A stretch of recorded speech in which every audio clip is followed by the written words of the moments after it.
Hello, my name is Cean James. I'm the pastor of Grace Christian Fellowship, United Church of Christ. We are in Southwest Philadelphia.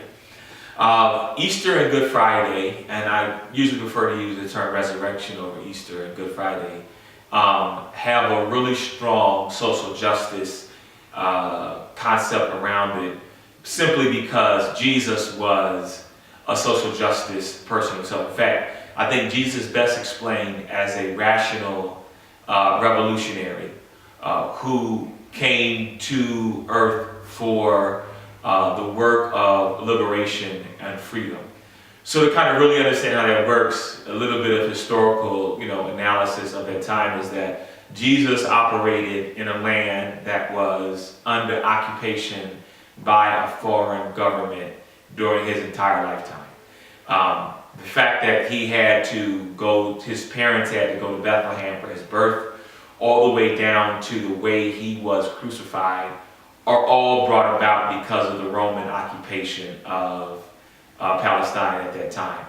And so Jesus enters the scene in a land of a severely oppressed people who have been oppressed for a long time and are waiting for a particular type of Messiah that is going to bring them a particular type of liberation.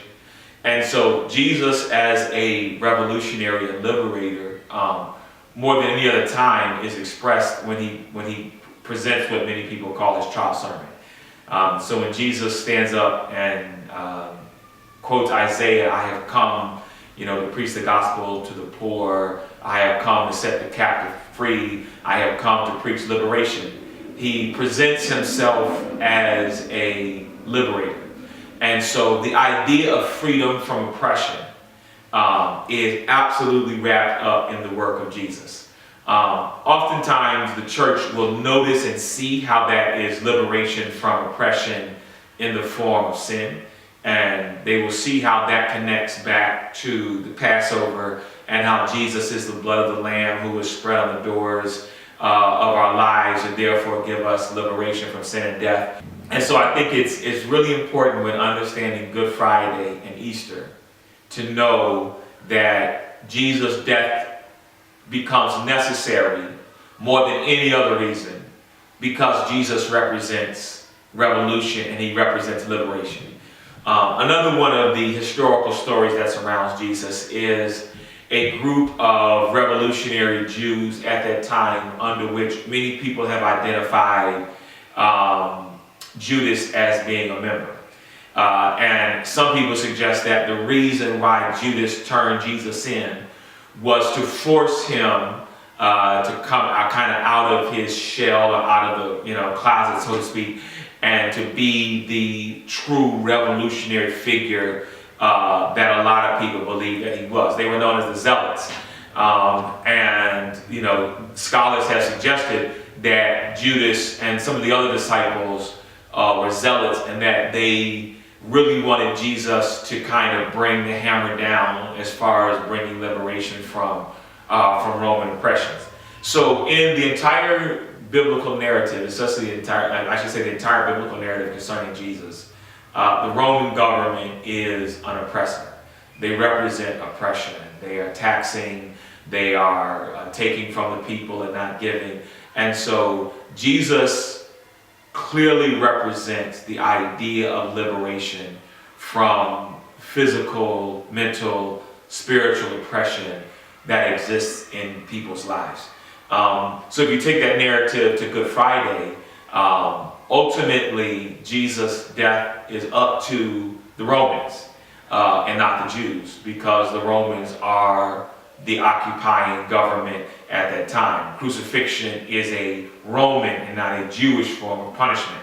It would go against almost everything that Jews believe is wrapped up in crucifixion, the way that they understand flesh and kosher and the body.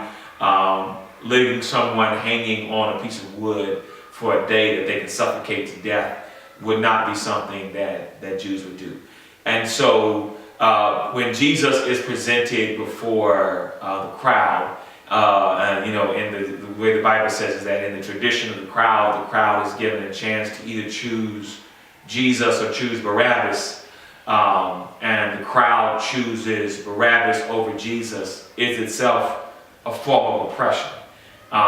It says to the crowd, it really kind of enforces what we would look modern day as the idea of the criminal justice system. That the actual criminal is set free, while the person who has committed no crime, simply because he is a threat to the government, is the one who is crucified. Barabbas, who the word clearly says everyone knows is a thief, is set free because while he is a threat to the everyday Jewish person, he is not a threat to sources of power. Jesus is a threat to power, and therefore he needs to be taken care of. I think that really speaks to those of us who do the work of social justice today, that you're not really doing social justice work until your presence is a problem for people. Real social justice work is the kind of work that is not about getting invited to government functions. It's actually the kind of work where they don't want you at government functions because they know that you're going to speak truth to power. And so if I'm specifically even speaking to Philadelphia, Pennsylvania, we really need in the city of Philadelphia and the state of Pennsylvania clergy leaders who are willing to step up and speak truth to places of power in the same way that Jesus did.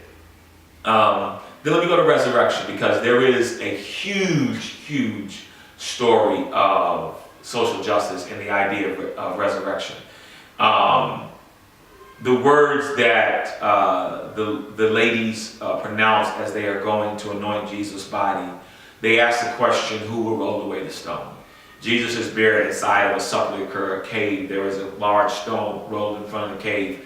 They are going to anoint his body probably later than they normally would because they did not work on Passover. And so the question that they ask in the Bible is, who will roll away the stone? And just let that question roll down through the corridors of history.